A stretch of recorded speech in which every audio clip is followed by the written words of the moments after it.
Hello welcome to our YouTube channel. मैं विशाल। कैसे हो आप सब लोग? दोस्तों स्वागत है आपका वेब पेनिट्रेशन टेस्टिंग के नए एपिसोड में। वीडियो स्टार्ट करने से पहले छोटा सा disclaimer. This video for educational purpose only. No one was harm during the making of this video. Testing was done on our own network, Hexoda or any of its member do not support any type of hacking and are not responsible for any damage done henceforth. Okay, तो आज हम लोग देखने वाले हैं SSR vulnerability. We need a registration over the port figure. I already register और the port figure मैंने यहाँ पे रजिस्ट्रेशन किया है। रजिस्ट्रेशन करने के बाद आपको लैब चूज़ करना है। वल्नरेबिलिटी लैब्स में मैंने यहाँ पर क्लिक करना है। आज हम लोग देखने वाले SSRF वल्नरेबिलिटी। यहाँ पर हम लोग देखने वाले SSRF वल्नरेबिलिटी। SSRF वल्नरेबिलिटी का यूज़ करके हम लोग को एक्सप्लॉइटेशन कैसे करना है एंड एक्सेस कैसे गेन करना है, ये हम लोग अभी देखने वाले हैं। SSRF वल्नरेबिलिटी मतलब server side request forgery, okay, जिसे हम लोग SSRF बोलते हैं। जैसे कि CSRF में नंबर ऑफ वहाँ पर लैब थी, यहाँ पर भी सेम नंबर ऑफ लैब है। लैब 1 2 3 4 5 6 7 लैब यहाँ पर है। CSRF में 8 थी, यहाँ पर 7 लैब है। Server side request forgery में हम लोग फर्स्ट लैब सॉल्व करने वाले basic SSRF against the local server. Second रहेगा SSRF against another back end system. Then रहेगा blacklist based input filter. Then रहेगा white list based input filter, bypass open redirection vulnerability, और रहेगा एक SSRF with out of band detections, और last में रहेगा हमारा शेल शॉक एक्सप्लॉइटेशन। तो लास्ट वाला जो है एक इंटरेस्टिंग है, हम लोग वहाँ तक जाने वाले हैं। सो इस प्लेलिस्ट में CSRF के बाद जो है हमारा SSRF है। पोर्ट फिगर का प्लेलिस्ट ये, you can visit a playlist also. Basic जो है basic SSRF against the local server, ये हम लोग सिलेक्ट करने वाले हैं। What is a SSRF? SSRF means a server side request for agree. In this section we will explain what is a server side request for agree, is describe some common example and explain how to find and exploit various kind of SSRF vulnerability. So what is a SSRF, right? So server side request for agree is a web security vulnerability that allow an attacker to induce the server side application to make HTTP request to an arbitrary domain of attacker choosing. In typically actually SSRF example, the attacker might cause the server to make a connections back to itself or to other web-based service within the organization's infrastructure or to external third-party system. That means अब देखो यहाँ पर third party system, suppose this is hacker, this one is hacker, और hacker ने website को access कर रहा है, बट वेबसाइट पे जो ट्रैफिक है वो क्या कर सकते हैं, किसी थर्ड पार्टी सिस्टम के ऊपर वो एक्सेस लेके जा सकती है। और अदरवाइज जो वेबसाइट बनी है डेटाबेस के साथ, उस डेटाबेस मतलब इंटरनल सिस्टम होगी, उस इंटरनल सिस्टम तक ये SSRF वल्नरेबिलिटी वहाँ तक आपको रीच कर सकती है। उससे जो बेनिफिट हो सकता है हैकर को, वो मनी अर्न कर सकता है, सिस्टम को डैमेज कर सकता है, सिस्टम इंफॉर्मेशन सेंसिटिव डेटा निकाल सकता है, इंटरनल डेटा निकल सकता है, ठीक है। तो इस यहाँ पर जो फायरवॉल होता है, फायरवॉल रिस्ट्रिक्शन वहाँ पर में भी हो सकते हैं, बट उसे बाईपास करके हैकर क्या करता है, इंटरनल सिस्टम में एंटर कर सकता है, जहाँ पर नंबर ऑफ यूजर या डेटाबेस के अंदर भी वो घुस सकता है SSRF वल्नरेबिलिटी का यूज करके। Okay, so what is the impact of SSRF attack? A successful SSRF attack can often result in unauthorized action to access to data within the organization. Organizations के मतलब unauthorized access कर सकता है बंदा जो भी हैकर है। Okay, either in the vulnerable application itself, other backend system that the applications can communicate with, मतलब जो एप्लीकेशन जो है वेब एप्लीकेशन जो कि बैकएंडली जिसके साथ कम्युनिकेट कर रहा है, या डेटाबेस के साथ जो कम्युनिकेट कर रहा है, या जो एडमिन पैनल हो सकता है उसके साथ जो कम्युनिकेट कर रहा है, उसके साथ एक कनेक्ट कर सकता है hacker. In some situation, the SSRF vulnerability might allow an attacker to perform arbitrary command executions. यहाँ पे आर्बिट्री कमांड एग्जीक्यूशन भी हो सकता है, जो आर्बिट्री फाइल्स होती है वहाँ पर, या जो आर्बिट्री सेक्शन होता है वहाँ पर ये बंदा कमांड को एग्जीक्यूट कर सकता है, शेल एक्सेस ले सकता है, या सिस्टम को हाईजैक भी कर सकता है। ओके, तो ये वल्नरेबिलिटी इस तरह से सर्वर साइड को अटैक कर सकते हैं, सर्वर साइड को हार्म कर सकती है, इस तरह की ये वल्नरेबिलिटी है। So now SSRF exploit that cause connections to external third-party system might result in malicious onward attack that appear to originate from the organization hosting the vulnerable application, leading to potential legal liability and reputation damage. So यहाँ पर क्या होगा, third party website होगी या even system होगा, तो वहाँ पर उनको लगेगा कि यार जो हो रहा है ड्यू टू बिकॉज ऑफ वो जो एक्सेस हो रहा है वो वेबसाइट के थ्रू हो रहा है और ये लीगल एक्सेस हो रहा है, ऐसा उसे लगेगा. सो अनऑथराइज एक्सेस वहाँ पर हैकर ले रहा है सिंपली. So ये था what is the impact of SSRF attack, and if you know more about SSRF attack you can go ahead and read it. So common SSRF attack क्या होता है, SSRF attack against the server itself क्या होता है, यहाँ पर आप देख के समझ सकते हो. तो नॉर्मली मैं ये फर्स्ट वीडियो तो यहाँ पर मैं आपको बताता हूँ कि actually SSRF attack against the server itself क्या होता है और कॉमन SSRF अटैक एक्चुअली क्या होता है. सो SSRF कॉमन SSRF अटैक क्या होता है. SSRF attack often exploit trust relationship to escalate attacks from a vulnerable application and platform unauthorized action. This trust relationship might exist in relations to the server itself or in relations to another backend system within the same organization. Okay. The attacker induced the application to make HTTP request back to the server that is hosting the application via its loopback network interface. The will typically involve supplying a URL with a hosting name like 127.0.0.1. A reverse IP address that point to loopback adapter or localhost, a commonly used name for the same adapter. So we can get access loopback जो backend address है suppose 127.0.0.1 उन address को हम लोग directly connect कर सकते हैं. Okay, तो ये SSRF attack होता है. For the example, consider a shopping application that lets the user view whether an item is in stock in a particular store. To provide the stock information, the application must query various backend REST APIs, right? So depending on the product and store in the questions, the function is implemented by passing the URL to the relevant backend API endpoint via front-end HTTP requests. So when a user views the stock status for an item, the browser makes a request like this, like user जो request send कर रहेगा stock है कि या नहीं वो देखने के लिए, तो इस तरह का पोस्ट रिक्वेस्ट वहाँ पे जाने वाला है सर्वर में, ठीक है, बैकएंड में, और वहाँ पर पूछा जाएगा कि स्टॉक एपीआई जो है वो स्टॉक एपीआई कहाँ पर कर रहा है, http:/stock वेल समथिंग वेबसाइट का नाम .8080 product stock check product something something, यहाँ पर वो क्या कर रहा है, एपीआई रिक्वेस्ट सेंड कर रहा है, फॉरवर्ड कर रहा है, तो वो कहीं पर तो किसी यूआरएल पे ट्रिगर कर रहा है स्टॉक एपीआई.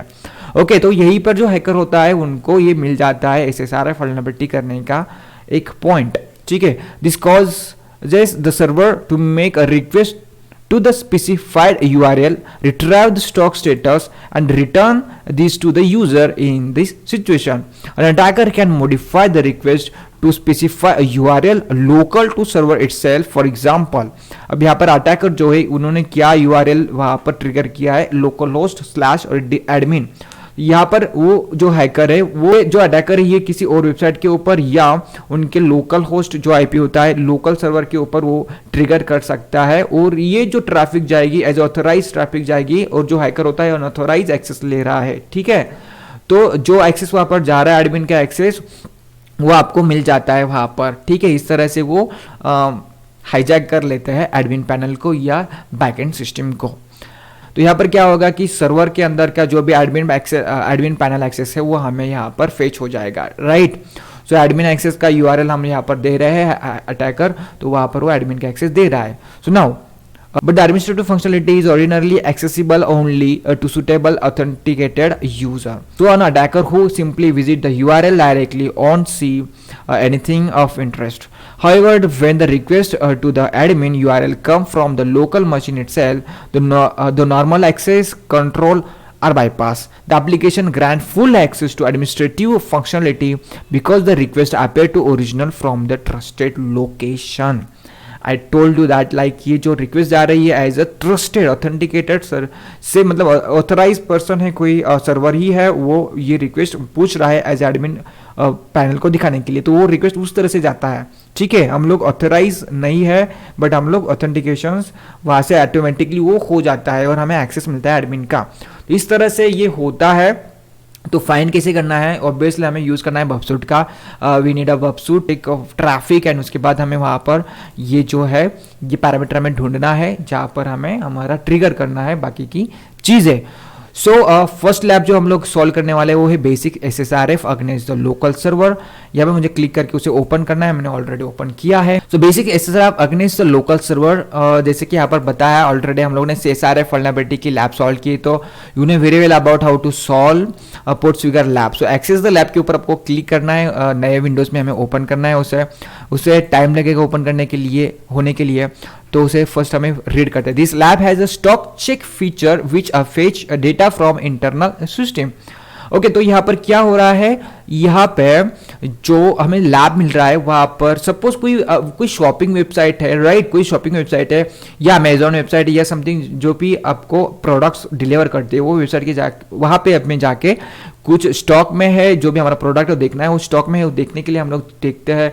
तो जो स्टॉक में है वो जब मैंने चेक करना है, सपोज यहाँ पे अभी लैब ओपन होंगे, ठीक है, ये शॉप है यहाँ पर, तो मैं यहाँ पर सिंगल यूजर फूड जो है सपोज उसके ऊपर मैंने क्लिक किया, अब ये जो है $2 में मिल रहा है, अब ये इसका स्टॉक में है या नहीं है मुझे चेक करना है लाइक दिस। तो मैं इसे लंदन के लिए या पेरिस के लिए देखता हूँ और चेक करता हूँ स्टॉक पेरिस के लिए है कि नहीं। तो 783 यूनिट अवेलेबल है अभी करंटली। तो ये क्या हो रहा है एक्चुअली, ये जो ट्रैफिक है, ट्रैफिक मतलब सिस्टम ये फैच कर रहा है सर्वर के अंदर जाके कि हाँ कितने यूनिट है करंटली। सर्वर बहुत सारे लोग भी उस वेबसाइट के ऊपर विजिट कर रहे होंगे और वो भी वो परचेस कर रहे होंगे, तो वो सब डेटा कनेक्ट होता है सर्वर में एवरी सेकेंड। जो भी डेटा कनेक्टिविटी फेचिंग हो रही है सर्वर में वो हमें वो ऑन टाइम लाइव टाइम दिखा रहा है।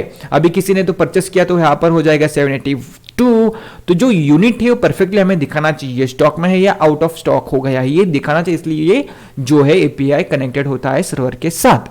अब हम लोग उसी का यूज करके देखेंगे ट्रैफिक जो है कि ये जो भी है ये जो ट्रैफिक एक्चुअली कैसे हो रही है सेंड, और हमें जो रिस्पॉन्स है कैसे मिलता है ये हमें देखेंगे बबसूट का यूज करके। So I need to enable my proxy and send my traffic to Burp Suite पे हमें इस ट्रैफिक को सेंड करता है। Let's see. ओके, तो यहाँ पर हमारा ट्रैफिक आ गया है। ट्रैफिक आने के बाद हम लोग इसे ओपन करते हैं, ठीक है। पोस्ट मेथड में क्या प्रोडक्ट स्टॉक है एंड यहाँ पे जो कि है stock API equal to HTTP stock something something something. Okay, अब इस रिक्वेस्ट को मैं रिपीटर में फॉरवर्ड करता हूँ। लेट्स सी रिपीटर में क्या रिजल्ट आता है। इसे हम लोग सिंपली सेंड कर रहे हैं, रिस्पॉन्स में 200 ओके आ रही है रिक्वेस्ट। ओके, तो 490 स्टॉक में अवेलेबल है आई गेस, राइट। अब मैं वापस से उसे फॉरवर्ड करता हूँ सेंड, लेट्स सी 991 आ रहा है। ओके, ये stock I think so very हो रहा है, I don't know why, but यहाँ पर हमारा 8200 जो है रिक्वेस्ट ओके है। अब मैं इसे थोड़ा सा चेंज करता हूँ। तो अभी हम लोग क्या करते हैं, अगेन यहाँ पर सोल्यूशन में जाते हैं। So browse admin and observe that you can't directly access the admin page. Visit a product, check stock, intercept the request in the bubsuit and send the above repeater check. Changing the URL of stock API like localhost admin should display the administrative interface. मैं bubsuit again open करता हूँ और वहाँ पर हम इस तरह का लिंक देखते हैं होता है क्या। ओके, यहाँ पे मैंने स्पेस को हटा दिया एंड सेंड इट अगेन।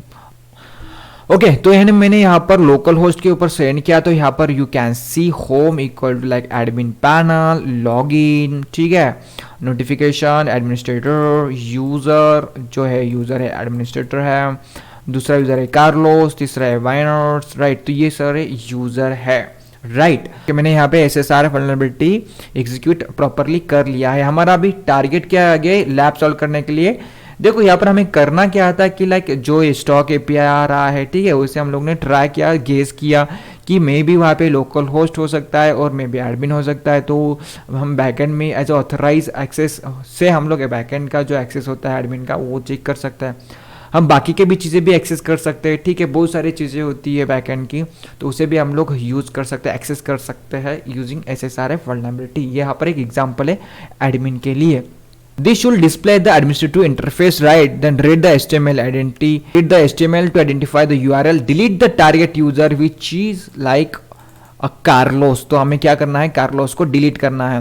तो हमें पहले क्या करना पड़ेगा, देखना पड़ेगा कौन सा यूज़र है वो। ठीक है, मैं वापस से बफसूट में जाता हूँ, कार्लोस को हमें डिलीट करना है, तो ये जो वाला है लिंक ये हमें यूज़ करना है डिलीट करने के लिए। ठीक है, ये हमारा टारगेट, ये हमारा टास्क है।